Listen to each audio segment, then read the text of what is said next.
Welcome back to Daily Devotions. Pastor Steve here, walking with you in God's Word, meditating upon Psalm 35. And there's something that I absolutely love about Psalm 35. And that is, he places his cry, he places his need, he places sometimes what we would love to control, which is called revenge or control, some type of figuring out the position, puts that before the Lord. Doesn't try to take it on himself. There is some type of motivated attack against David as he's writing this Psalm 35. And instead of just thinking about it, pondering upon it, taking it into his own hands, he thinks about it. He prays about it. He cries to the Lord about it, and he actually places it before the Lord, knowing that the Lord will take care of it. That it isn't going to be him that's going to be able to control this or be able to come to the other side of this, because he knows his limits. That's one of the things, that's why I love Psalm 35. It just speaks a genuine appeal towards us as people a lot of times that love control, love to try to figure things out on our own, love to be able to just go to our own strength to be able to try to take those next steps, try to get to the other side. But David's reminding us that it's the Lord's. It's the Lord's. He has the strength. He has the next steps. He has the victory. He has what needs to happen in his hands. And so, again, that's why I love Psalm 35. It just sets us in the right space to speak, to pray, to cry, and put it before the Lord. So let's put it before the Lord together. Psalm 35. Contend, O Lord, with those who contend with me. Fight against those who fight against me. Take up shield and buckler, arise and come to my aid. Brandish spear and javelin against those who pursue me. Say to my soul, I am your salvation. May those who seek my life be disgraced and put to shame. May those who plot my ruin be turned back in dismay. May they be like chaff before the wind, with the angel of the Lord driving them away. May their path be dark and slippery, with the angel of the Lord pursuing them. Since they hid their net for me without cause, and without cause dug a pit for me. May ruin overtake them by surprise. May the net they hid entangle them. May they fall into the pit to their ruin. Then my soul will rejoice in the Lord and delight in his salvation. My whole being will exclaim, who is like you, O Lord? You rescue the poor from those too strong for them. So I just want to break there real quickly and just meditate upon that, of being able to talk about those first three verses of appealing to the Lord, who is our warrior, who is our king.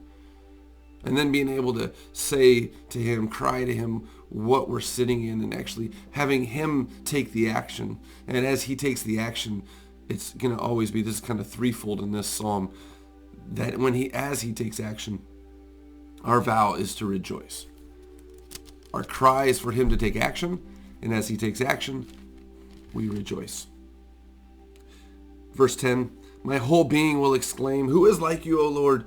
You rescue the poor from those too strong for them, the poor and needy from those who rob them.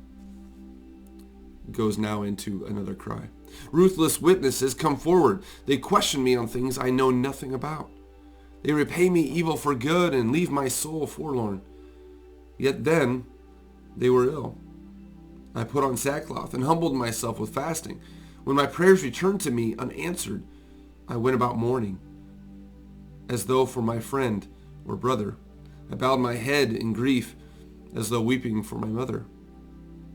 But when I stumbled, they gathered in glee. Attackers gathered against me when I was unaware. They slandered me without ceasing. Like the ungodly, they maliciously mocked. They gnashed their teeth at me. O Lord, how long will you look on?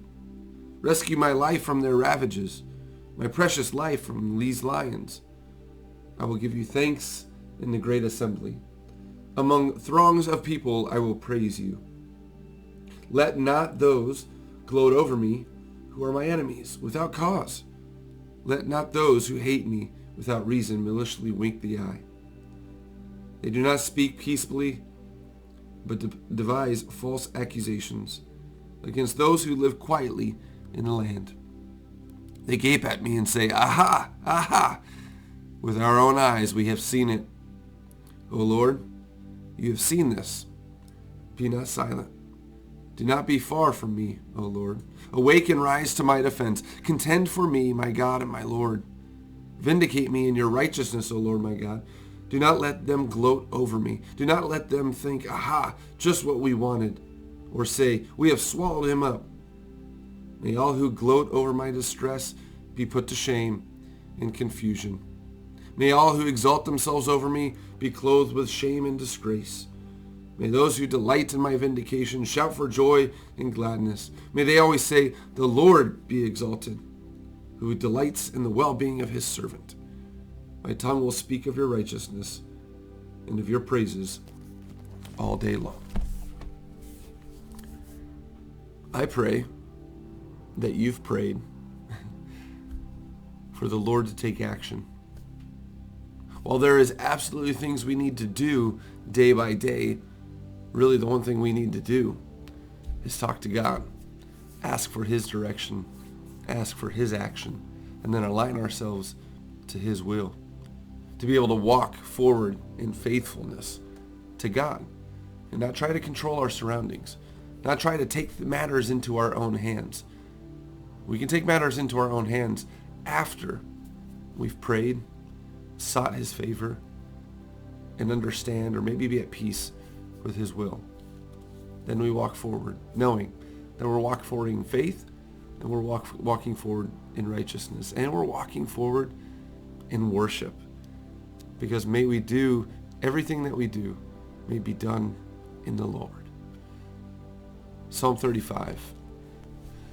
A psalm encouraging us to really take our hands off of our control in our own situations and put it before the Lord and say, Lord, you take action and guide me in your ways.